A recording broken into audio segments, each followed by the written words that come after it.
So, a fresh new week has arrived, and here on this channel, that means one thing and one thing only. Every weekend I post an episode of this series we do called Your Take Not Mine, where I turn to you the viewers to give me your hottest NBA takes of the week based on what's going on at the time, and I then choose my favorite submissions and discuss them in a video. This week, the NBA draft finally arrived, and the next generation of talent got united with their new homes, and we also saw some major trades go down this week, so of course we have plenty to discuss. In order to submit your takes, I make a community post on either the day of or the day before the video, similar to the one that you see on your screen now, so if you want a chance to be featured in a future episode, be sure to stay on the lookout for that. Before we start though, it turns out a good amount of you watching right now aren't even subscribed to the channel, so if you enjoy the content, consider hitting the subscribe button, as not only does it help out a ton, but I'd also very much appreciate it. Now, with that being said, let's begin.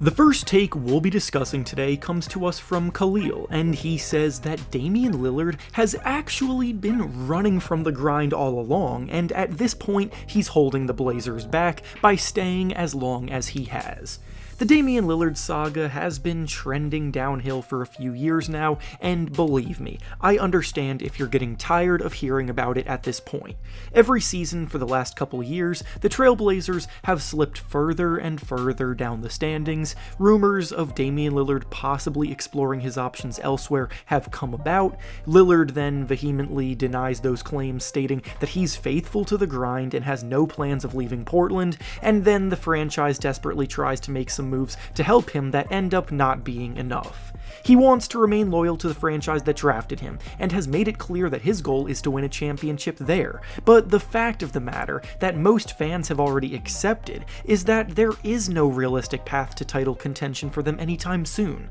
They're fully set up to start their rebuild right now, and they already have a pretty promising group of young talent to build off of with Shaedon Sharpe, Anthony Simons, and now Scoot Henderson, but they obviously can't start rebuilding during Damian Lillard's prime, because he has made it abundantly clear that he would object to the team going in a new direction while he's still there. The loyalty card has been such a respectable narrative for so long, but as this take states, it may just be a way for Dame to avoid real pressure and expectation. Lillard has never actually been on a team that has been a realistic title favorite in his entire career. Every playoff run that he's led has been as an underdog. If Lillard were to request a trade and got shipped to a team built to win a title, then he would experience true championship or bust expectations for the first time ever, and when you put yourself in that kind of a situation, the scrutiny heightens tenfold. Honestly, I'm not sure I can fully buy into that being the case with Lillard though,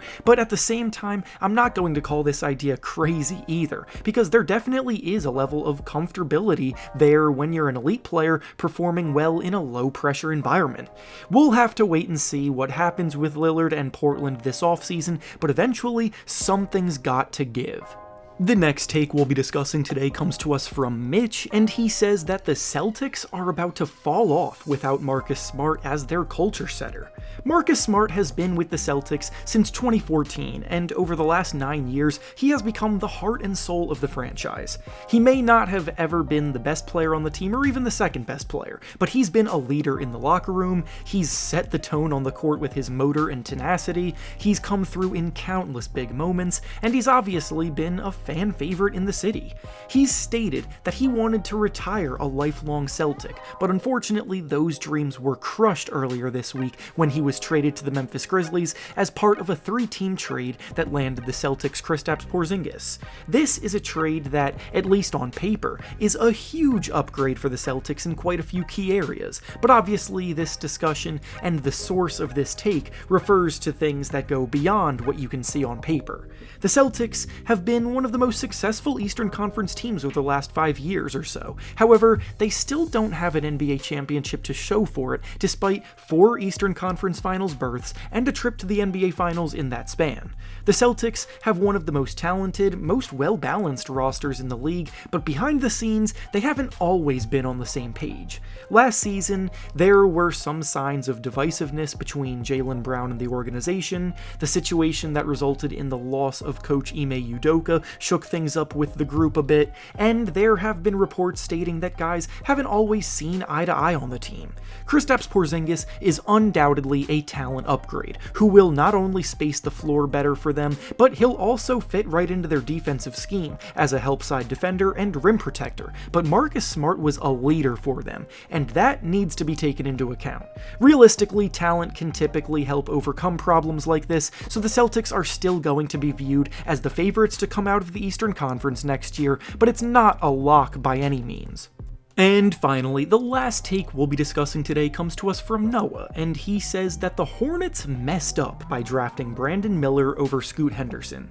Draft night is a time when fans of teams at the bottom are offered a glimmer of hope to make it back to the top. The Charlotte Hornets hosted a big watch party at their stadium for fans to watch on live during the draft as they welcomed their newest member with the second pick, and when it was announced that the selection was going to be Brandon Miller, video spread of inside the venue when the vibes in that building completely died, with disappointment spreading throughout. It's pretty clear that a large majority of the fan base wanted Scoot Henderson to be the selection, and if I'm being completely honest, I'm on their side, because I couldn't agree more that passing on him was a huge mistake. Crucify me all you want in the comments, but I don't see star potential in Brandon Miller, and with the second pick, you're supposed to be taking swings on someone who can potentially become one of the best players in the league one day. Miller has good size for a wing, he's a very good shooter from the perimeter, and he's a very good defender, but to be one of the best wing players in the league,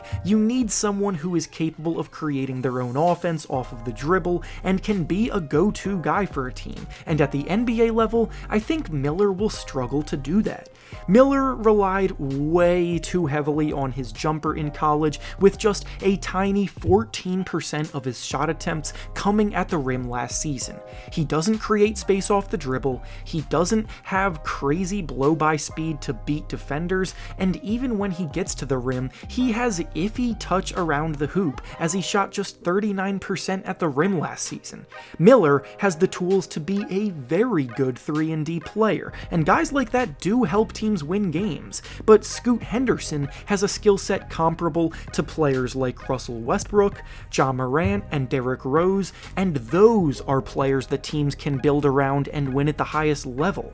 And with that being said, that's all I have for you today. Make sure to like the video, subscribe to the channel, and comment down below what you think about the takes we discussed. Thanks for watching, and I'll see you all next time.